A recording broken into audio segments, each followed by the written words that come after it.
দেখুন, আজকে যে বিএনপি সরকারে আছে, এই বিএনপিও দীর্ঘ সময় বিরোধী দলে ছিল। সরকারের অপকর্ম, দুর্নীতি, সন্ত্রাস, অনিয়ম, বিশৃঙ্খলা নিয়ে এই সরকার দীর্ঘ আন্দোলন সংগ্রাম করেছে।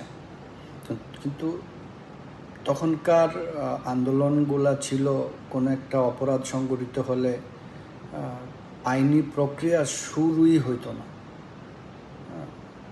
তার জন্য আন্দোলন সংগ্রাম হইতো। দেখা গেল কোনো একটা ধর্ষণ হয়েছে, আসামি খুঁজে পাওয়া যেত না। কোথাও জঙ্গি হামলা হয়েছে, হামলা হইয়া সব ফিনিশ, আসামি ধরা হতো না। অর্থাৎ একটা অপরাধের যেই সংগঠিত যে অপরাধ, ওই অপরাধটা নিয়ন্ত্রণ করা যেত না। আজকে বিএনপি সরকারের আমলে আমাদের আমূল পরিবর্তন আসছে। কোনো একটা অপরাধ সংগঠিত হওয়ার সাথে সাথে প্রশাসন কাজ করতেছে।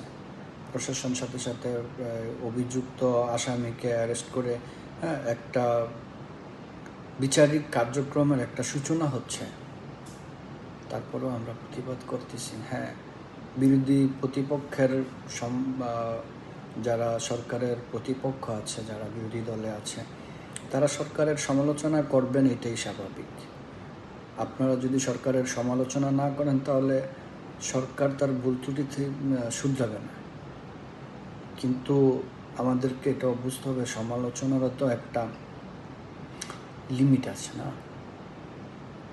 আজকে যেখানে তারেক রহমানের সরকার, বিএনপি সরকার, একটা ধর্ষণের ঘটনায় একজন শিশুকে খুন করা হয়েছে, এটার পরিপ্রেক্ষিতে সাথে সাথে পলাতক খুনি আসামিকে অ্যারেস্ট করা হয়েছে, রিমান্ডে নেওয়া হয়েছে, এবং দফায় দফায় ভিকটিমের পরিবারের সাথে সরকারের পক্ষ থেকে এমপি, মন্ত্রী, স্বয়ং প্রধানমন্ত্রী যোগাযোগ করতেছেন।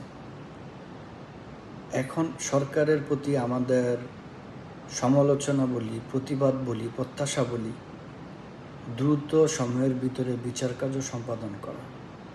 এখন আপনারা এই দাবি আদায়ের জন্য সরকারের সমালোচনা করেন, সে রাইট আপনাদের আছে। তাই বলে আপনারা এইভাবেও প্রতিবাদ করবেন। তারেক রহমানের মেয়ে জাইমাকে ধরে নিয়ে আপনারা দর্শন করতে চাবেন, এটা কি প্রতিবাদের কোনো ভাষা? কবর থেকে খালেদা জিয়াকে ধরে নিয়ে এসে আপনারা দর্শন করবেন, এগুলা কি প্রতিবাদের ভাষা?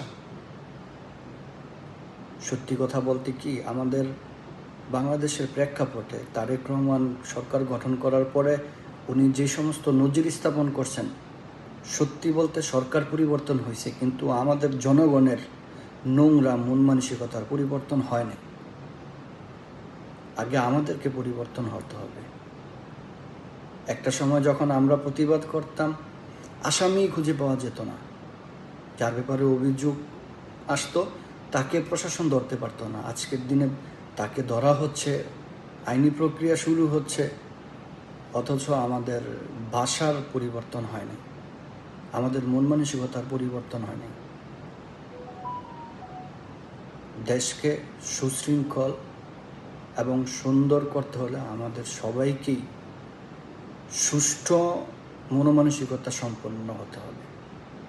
অসুস্থ মনোমানসিকতা সম্পন্ন জাতি কখনো সুষ্ঠু হতে পারে না।